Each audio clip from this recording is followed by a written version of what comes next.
Hey guys, this is Solomon here, Solomon Uyelmo, and today in this YouTube channel, we'll be talking about a deal I locked up for the second time on the contract with the help of my partner, and I'll just tell you what transpired within the deal, why it didn't work out the first time, and what happened before we locked it up the second time and the first time. So the first time, this deal is in Baltimore, and how I got it was a referral from a seller that I was talking to, and he had two properties he wanted to sell. He had two properties he wanted to sell. We built rapport. But at the end of the day, I wasn't able to buy his property because what he wanted was too much for it. And guys, you understand, we can't get a property under contract, whereas our what we locked it up for is too high because we can't sell it. Okay, so now I was talking to him, and he was like, the price I wanted to buy it for wasn't good for him, and it was cool. I was like, yeah, like we can do this, and because of the price different and everything, he understood. But while we're talking, we were able to build rapport, and we're able to like connect. And it turned out that he's from Africa. I'm from Africa. He's a really nice guy. He's from Africa. I'm from Africa. He's from really nice guy. So what happens that he was like, oh, so I have a friend, because he's from California, and he said I have a friend also from California that wants to sell his house, right, like on 2 blocks from mine in Baltimore. And in Baltimore, block by block is always different. Like you go to this block, the ARV is like 500,000. Then if you go to the other block, the ARV is like 50,000. So how that happened is like, he was like, yeah, he wants to sell his house, and I was like, okay, cool. He was like, he's gonna talk to his friend that he has a buyer for him. I was like, yeah, tell him I'm interested. He gave me the address around my comps and everything. And first of all, he talked to his friend, and I was like, he talked to his friend, and he told me, he said his friend wanted to do the deal for 125, and this property, the ARV is 175, 185. And I was like, I think that I was like, I'm gonna run my numbers. I told him I'm gonna run my numbers, and I'm gonna let you know if the deal could work out at 125. I was like, talk to your friend, tell him we're interested, tell him I want to see the house, the inside of the house. So I was like, okay. Then it went on, and like he was the middleman. So the first mistake I'm gonna say that I did on the first transaction we did was, he like I didn't talk directly to the seller, so I used my friend, the referrer, the guy that gave me this deal as a referrer, as the middleman to like deliver my message to his friend, which is the seller, which is a mistake. I should have just asked for the number of the seller and talk to him directly, so that way I'll be able to like talk to him and explain how this deal won't work out at 125. But what happened was, he was the middleman, allowed it happen. I was, to be honest, why I didn't really ask for the number was, I was like, I was scared not to lose the deal, but I didn't even know if it was a deal yet.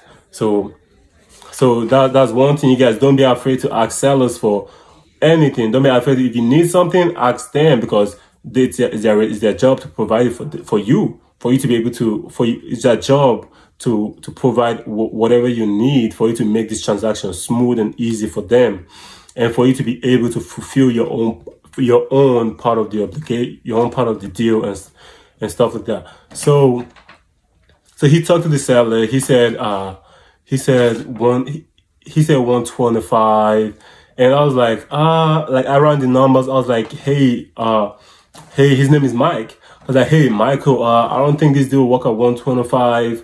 I have this deal. I showed him comps. I was like, see, the comps over there, like I said, Baltimore, the comps is totally different. Like if you go to one block, it's totally different. On that block, it's totally different. On the same block too, houses are like selling for different prices, kind of. So I was like, look, this is this. I was like, but he was like, okay, the house, because the house is a turnkey, it doesn't need a lot of work.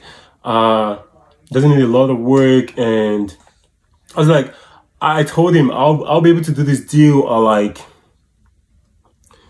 I told him I'll be able to do this deal at like 80, 90. He was like, that won't work out, because that won't work out at like 125. Being persistent. And like, he's like, 125 is a great deal. So like, this house don't need a lot of work. It doesn't need a lot of work. There's a tenant in there. And he told me, so he said, I was like, okay, what is the rent? What is the like market rent for over there? He was like 130, 135. I was like, okay.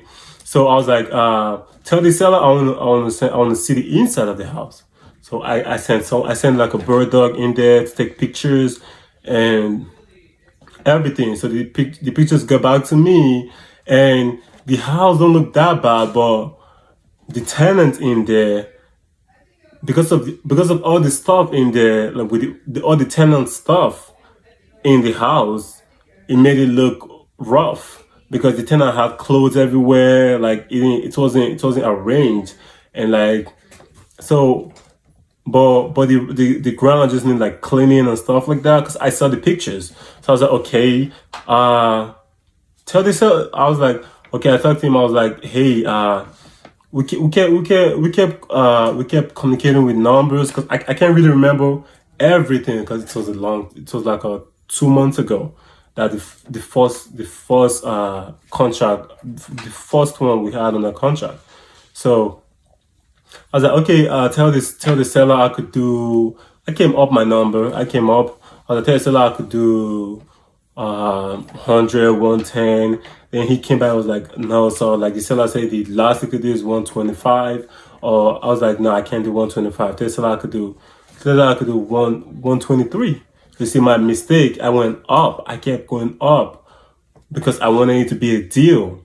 So one thing again, if it's not a deal, be ready to walk away. Because for this, I wanted it to be a deal. In my mind, I was like, this is gonna be a deal, but it wasn't a deal.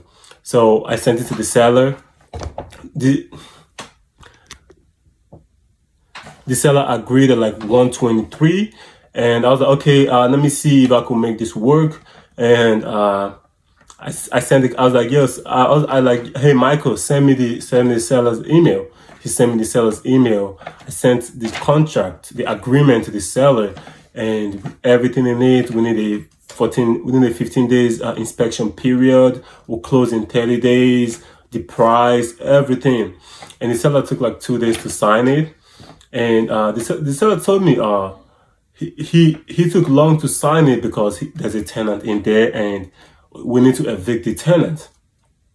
So I was like, yeah, send the tenant an eviction notice, and we have ways to handle it, because I've never done this before, but I've heard from podcasts and like YouTube videos that there's something called cash for keys. So that's what I was planning on doing for this deal.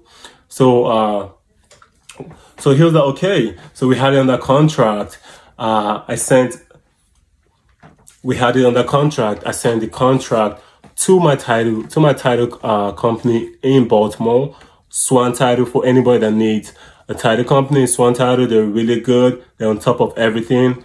So yeah, I sent it to my title company, and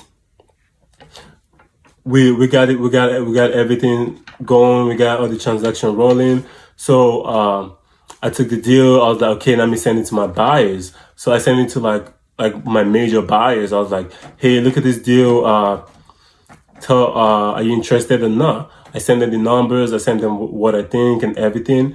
And they were like, no, like this deal is like way too high for 125. That we could do it for like 80, 90. I was like, what?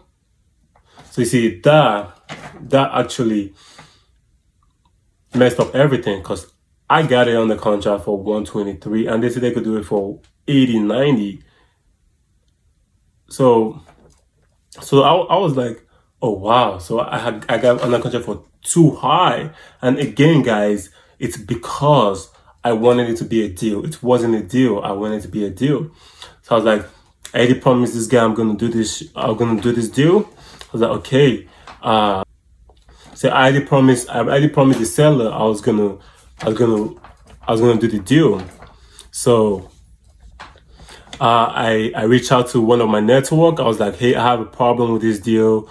I need someone that could do creative finance and stuff. I need someone that could do creative finance. So he sent me this. He sent me one of his network number, and I texted her. She was supposed to help me, but we called the seller the first time. The seller it didn't work out. The seller didn't pick up, so she wasn't able. She was really busy, so she wasn't able to like come again to help me with the deal. So I went back and I to my network and I was like, hey, the first person you sent me didn't work out. She's way too busy. She wasn't able to help me. And he sent me someone else. And this guy, his name is Jason. Really good guy, really helped me all the way. So I talked to Jason. I was like, "Hey, Jason, this is everything that's going on." Jason was like, "Okay, let's talk to the seller." So we called the seller, and Jason broke everything down for him, and he was like, "Yeah, like that number is way too high," and so everything just went. Everything we were talking to this. So we were talking to the seller, and I was on the phone with Jason, listening to everything that he was saying, just to get an idea of how to like communicate better with the seller and like learn from him because he's been doing it for a really really long time. I was on the phone with Jason just to understand how he's gonna break the numbers to the seller and he's gonna break the numbers to the seller and how he's gonna pitch the creative deal to the seller. So he was talking to the seller. He was able to bring the seller down to 118. So he was able to bring the seller down to 118. So one thing again I'm gonna say, guys, is don't be afraid to squad up with someone that might have much more experience than you, because it's gonna help you a long way. Don't be afraid. And I was like, okay. So we got it to 118. So this deal, what was going on was like the seller was being honest with us up front, but at the backside it looked like he was being shady at the backside. So he was talking to a real estate agent, and they've listed this property on the market for like they said the property on the market since 2019, but it didn't sell. And he was still talking to that agent to right now. So I mean, we were like, okay, we're gonna talk. So we got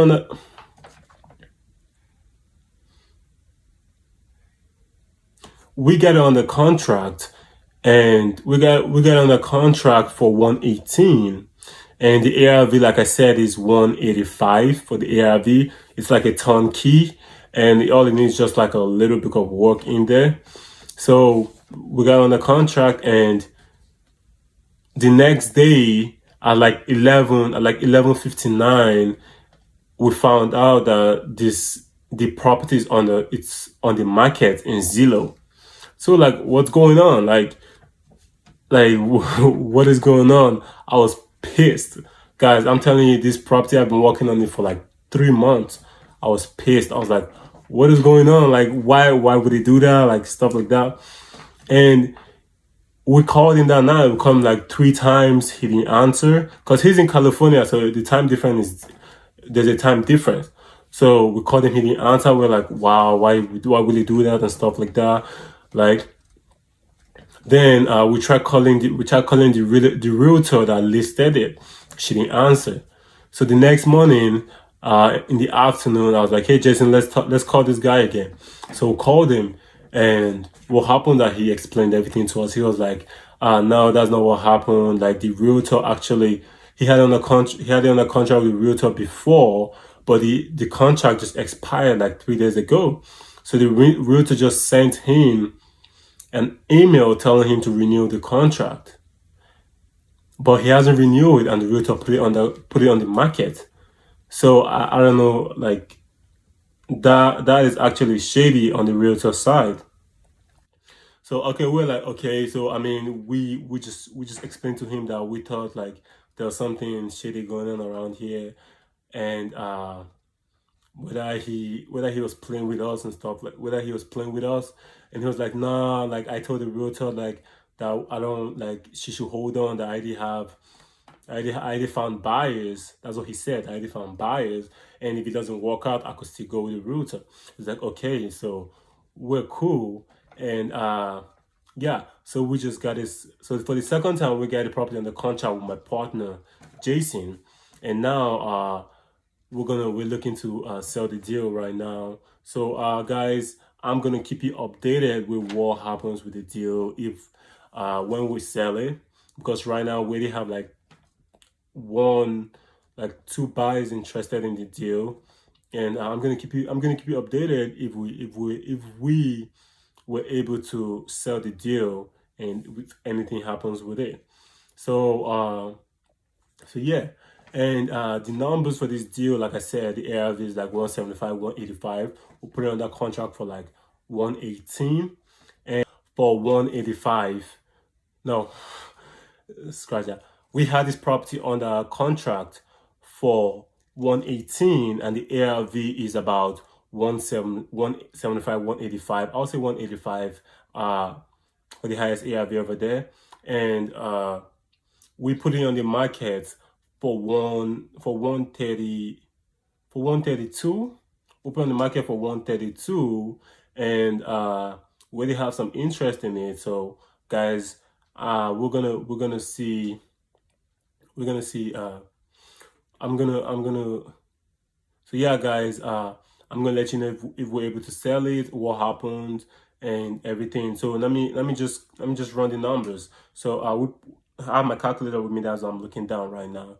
So we'll put on the ARV is 185.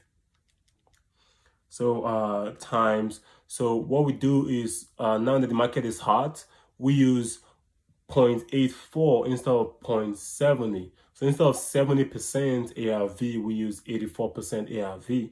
So times 0.84. So that would give you 155, 400. Then you just minus the closing cost and holding cost. So that's 1%. So times 0.1 to give you 155. And let's say to fix it up to like look like a rental, you spend like 10-15,000 in that house. Not even up to, but let's say 10-15,000. So minus 15. Like I said, so yeah guys, we got this property under contract for 118, and we're looking to market it for 132. And I'm gonna let you guys know how everything goes and the outcome of this deal.